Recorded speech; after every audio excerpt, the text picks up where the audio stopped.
He died. And I swear to you, the world went quiet in a way I had never heard before. It wasn't just the silence of a hospital room when the machines stopped beeping. It was deeper. It was as if even heaven paused to witness what had just happened. And as I stood there staring at his body, I thought I was losing my mind, because the only thing I could focus on wasn't his face or his hands, but the bullets. Not the bullets in his body, though God knows I can't unsee that, but the symbols carved into them, tiny engravings, etched like warnings nobody had wanted to notice until it was too late. His name was Michael. To the world he wasn't famous, but to me he was everything. A friend, a brother, a man who carried the kind of conviction that makes people uncomfortable because it reminds them of what they've lost. He believed in truth, not the kind that shifts with headlines, but the kind you stake your life on.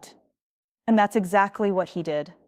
The day he died, he had been speaking out against violence. That's the bitter irony. He wasn't a soldier. He wasn't looking for war. He was trying to pull people back from the edge. But in a country drowning in anger, sometimes peacemakers are the ones who get targeted first. When I found out, rage swallowed me whole. How could God let this happen? How could he stand by while a man of peace was gunned down? And then came the detail that froze my blood.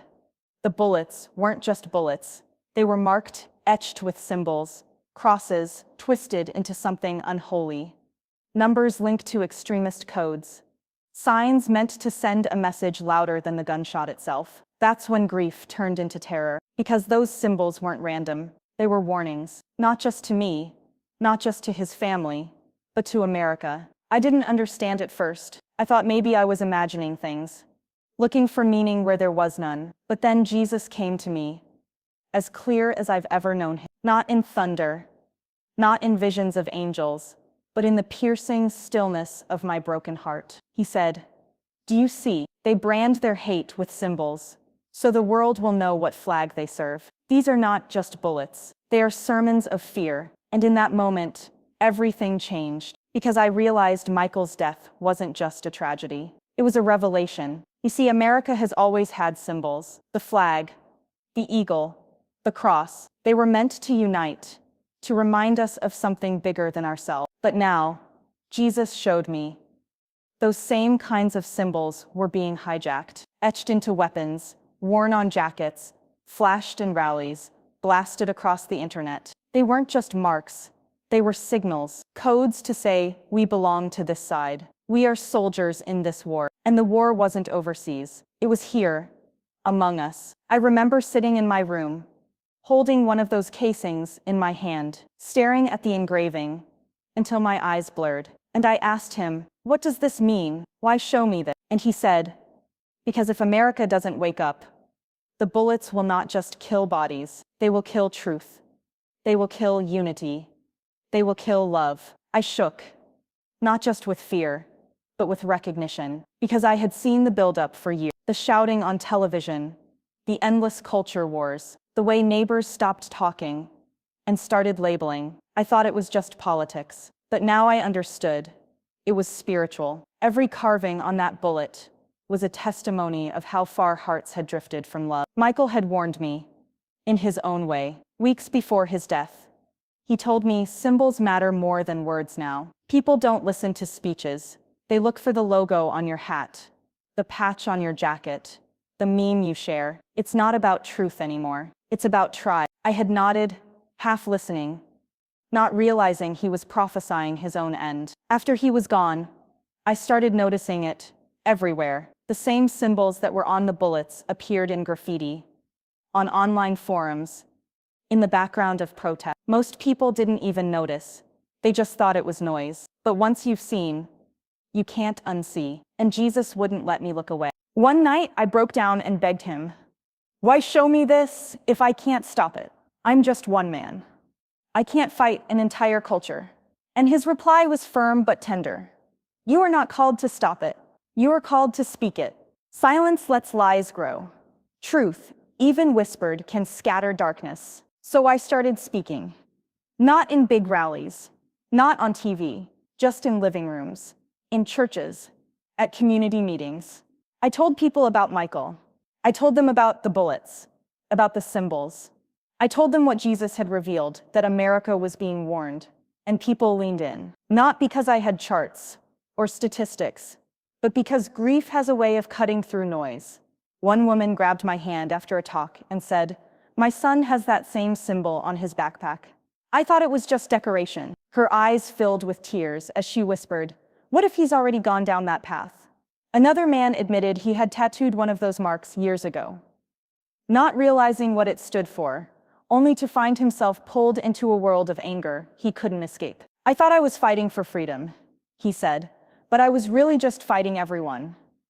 These conversations broke me, but they also lit a fire. Because I realized the warnings weren't hopeless. They were opportunities.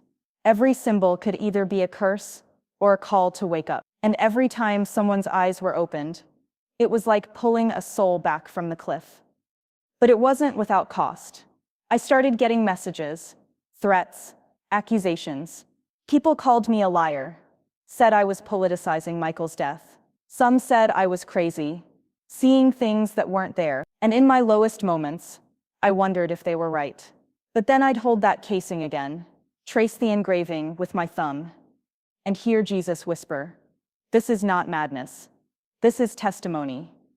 The deeper I went, the clearer the pattern became. Left, right, nationalist, anarchist, it didn't matter. The flavor. The symbols were always there, always marking territory, always drawing lines. And behind every symbol was the same spirit. Fear turned into ideology. Ideology turned into extremism. Extremism turned into violence. Michael's death wasn't the first, and it wouldn't be the last. That's what haunted me. But maybe, just maybe, telling his story could stop someone else from following the same path. Maybe the symbols on those bullets could serve as more than warnings of doom. They could become warnings that spark repentance. I began to see America differently after that. Every flag, every protest sign, every viral post. I didn't just see colors or words. I saw the battle underneath. And I understood now why Jesus had chosen to show me this through grief. Because grief is the only thing powerful enough to break our denial. That's where I am now. Still grieving, still speaking, still holding the weight of those symbols in my hand, and praying people will hear before more lives are lost. But that's only half of what happened. Because the visions didn't stop with the bullet. Jesus showed me even more about how symbols are being weaponized, how they're being planted like seeds in young minds, and how America is standing at a crossroads it can't ignore. And that part of the story, that's what came next. After Michael died, I thought the hardest part was over. I had buried my brother. I had faced the silence of the hospital. I had told people about the bullets with symbols. But I was wrong. The hardest part wasn't his death. The hardest part was living in the light of what Jesus revealed afterward. Because once you see, you can't unsee. Once he shows you how deep the sickness runs, you carry it everywhere. Every billboard, every rally, every news headline becomes more than words. It becomes another piece of the warning. The visions didn't stop that first night. They grew sharper. One evening, I was staring at one of the casings again, that ugly mark etched into the brass. And suddenly it was like the room fell away. I was standing in a field, but it wasn't empty. It was littered with bullets, each one carved with different symbols, some religious, some political, some ancient, some new. They glowed faintly, pulsing like they were alive. I bent down to touch one, and as my fingers brushed it, I heard the voices of crowds chanting, raging, repeating slogans, until they blurred into one noise. And then Jesus's voice cut through it. These are not random marks, they are seeds. And America has been planting them for years. That word shook me, because it meant these weren't just weapons.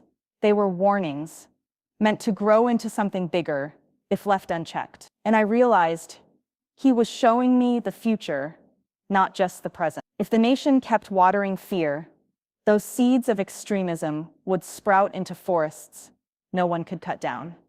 I asked him, "What do I do with this? How can I stand against forests?" And he answered simply, You don't cut down forests with more fire. You plant gardens of truth. At first, I didn't understand, but the more I spoke about Michael, the more I began to see what he meant. When I told people his story, not as a symbol, not as a headline, but as a man they could relate to, it was like planting something new, something fragile, but alive. People weren't convinced by arguments. They were moved by testimony. I saw it in the faces of the young. One boy came up to me after a talk, maybe 16 years old. He whispered, "I've been reading those forums, the ones with the symbols. I thought they made me strong. But hearing you tonight, I feel sick. I don't want to go down that road." His hands trembled as he spoke, and I knew then, even one heart turning back was worth the weight I carried.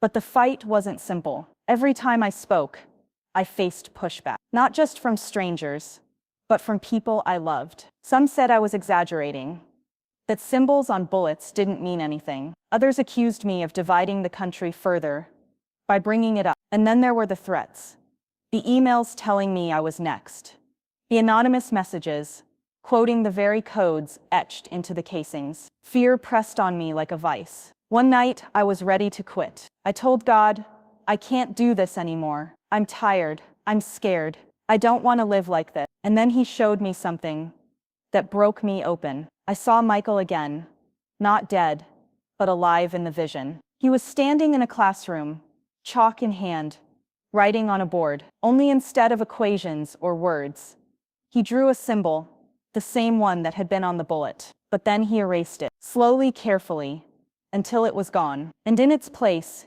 he wrote one word: love. He turned to me and smiled, that half grin of his, the one he always wore when he knew he was right. And Jesus whispered, "His testimony is not finished. It lives through you." That vision became my anchor, because it reminded me this wasn't about fear. It was about love. Extremists etch their messages into bullets, but I could etch Michael's message into heart. So I kept going. I traveled more. Churches, schools, town halls. I told people the truth, that America was being warned, that symbols weren't decoration, that every carving was a sermon of hate trying to disguise itself as strength. And I told them what Jesus showed me, that the only way forward was not choosing left or right, but choosing love over fear. It started small, but word spread. People invited me not because I was a great speaker, but because I was willing to bleed in front of them. And grief, real grief, has a way of cutting through ideology. One night, a veteran came up to me. His eyes were haunted. He rolled up his sleeve and showed me a tattoo, the same symbol that had been carved on the bullet. He said he got it years ago, not fully understanding what it meant, but it had pulled him into circles that nearly destroyed his life. With tears streaming, he whispered, "Hearing you tonight, for the first time, I want to cover this with something else. Maybe a cross, maybe just my daughter's name, anything but this." I grabbed his hand and said, "That's redemption. That's the garden starting to grow." Moments like that kept me going, because they proved the warnings weren't wasted. But the visions grew heavier too. One showed me young children in classrooms, doodling symbols in the corners of their notebooks, not even knowing what they meant. Another showed me rallies, both left and right, where people waved signs with marks they thought were harmless slogans, but were really borrowed from codes of violence. And the darkest vision of all, I saw a map of America, and on it, symbols glowed like embers, spreading city by city, town by town. It looked like the country was catching fire, not with flames, but with hatred branded into hearts. I fell to my knees and begged Jesus, "Is there hope, or are we too far gone?" And his reply came like a whisper of wind. "Hope is not dead while truth is spoken. Speak."